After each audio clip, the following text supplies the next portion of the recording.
Piny owacho mamalo dhi nyime kod chenro mar chwalo opande kor gwenge ma Kaluo. Gine mageni dhi ting'o malo kwan jogo manyalo ndikore kaka jolut ombulu. En chenro mosir kod ten migawo mar rito kwe ma pacho kae kod apisi ma jagoro migiro Laktar Raymond Omolo. Gigeto kwan ji maromo 200,000 momedo ndikore kaka jolut ombulu e gwenge ma Kaluo. Chenro no ne ochwal e gweng ma Alendu mayudore sub county ma Kadiboe county ma Kisumu kama dhano buora ne ukoko mondo mi ne ondikre kaka jolut ombulu.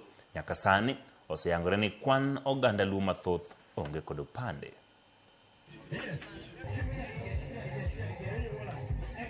The process is geared towards ensuring that we have almost 100% of people who've attained 18 years and above have identity cards.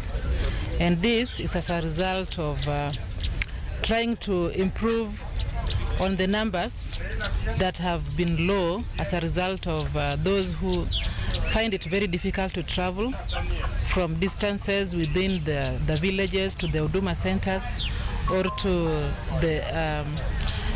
the offices in order to secure the identity cards. Watimo mondo wami jothurwa duol mondo ka sa ochopo mar go kura to gigo kura, but at the same time kipande eminya receive go services mag sirikal mondo gibed able to receive services mag sirikal. So akwayo jotelo te jo siasa, jo civil society professionals mondo wadog e gwenge wate mondo wati gi goodwill ma wan kuom sirikal to make sure ni jowa obedo mobilized mondo kaw kipande to jomo osebedo kipande mondo bed registered kaka voters.